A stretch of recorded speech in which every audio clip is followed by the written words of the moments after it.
This podcast is on solubility equilibria. It is Zumdahl 8th edition, chapter number 16.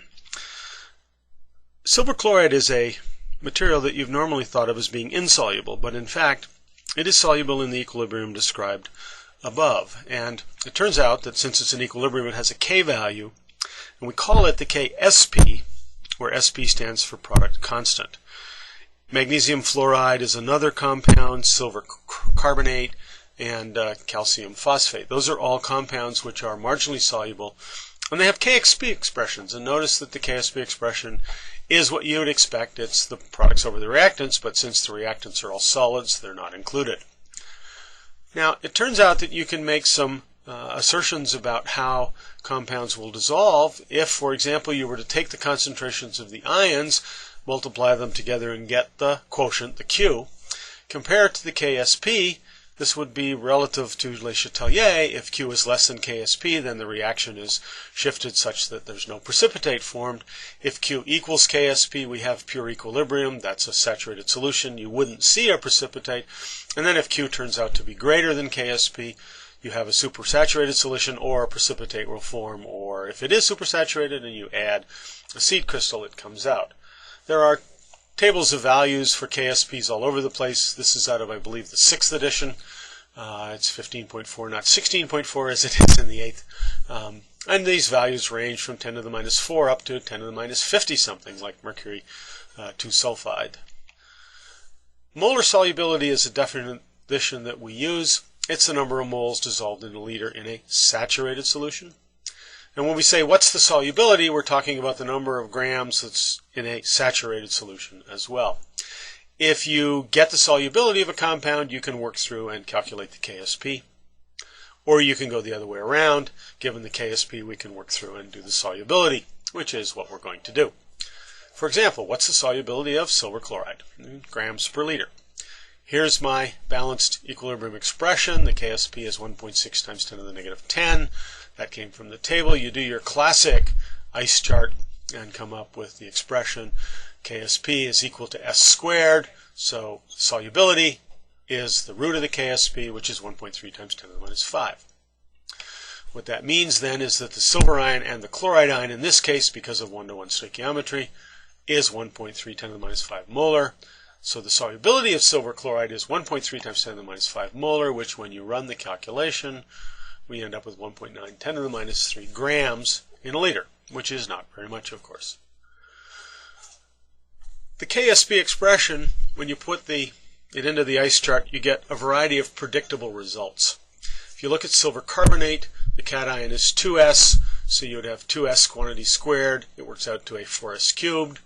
Aluminum hydroxide is 27s to the 4th, and calcium phosphate would be 108 S to the 5th, and if you could probably work that through. And the solubility requires that you take a cube root or a 4th root or a 5th root. And with the TI-84, of course, you can do that right away.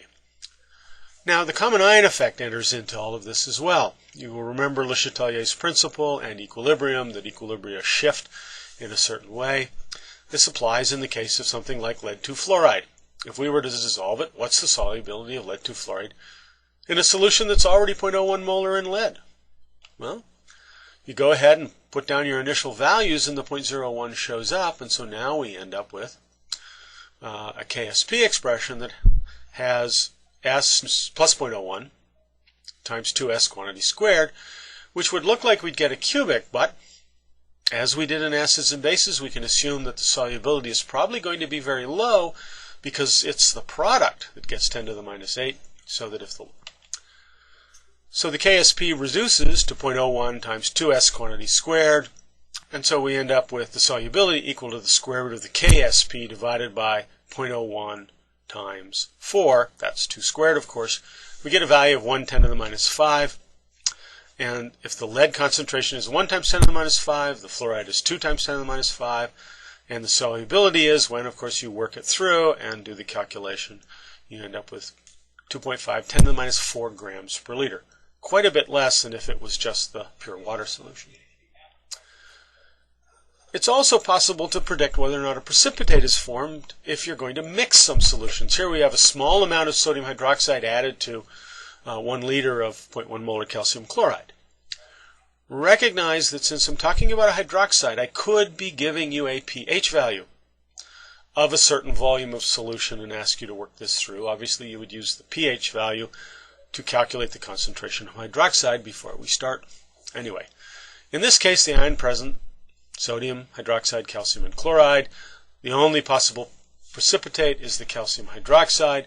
So your question is the Q greater than the Ksp?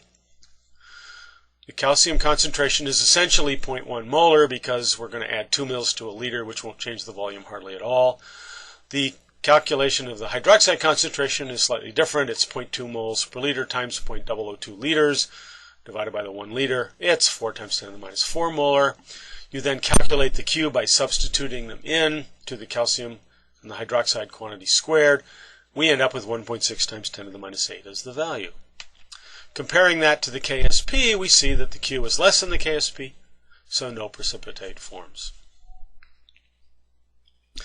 In fact, we use precipitation of cations as a way of identifying them. This is the classic qualitative analysis scheme, where if you were given a solution of an unknown cation, the first thing you would do would be to add cold hydrochloric acid and check for precipitates.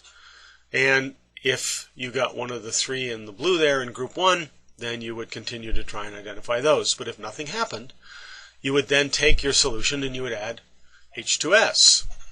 And the H2S will precipitate a group of other compounds known as group 2, and you would go ahead and test. If H2S didn't work, you'd then go to the hydroxides. If the hydroxides didn't work, you would then go to the carbonate. If the carbonate didn't work, you'd end up with a solution of group 5s, and group 5s are those that don't precipitate, your alkali metals and ammonium. This is an extremely useful way of identifying unknowns, and in fact, based on relative solubilities in some of them and adjusting concentrations, you can calculate, or not calculate, you can determine which one you're actually looking for. And we may get to this lab at the end of the course.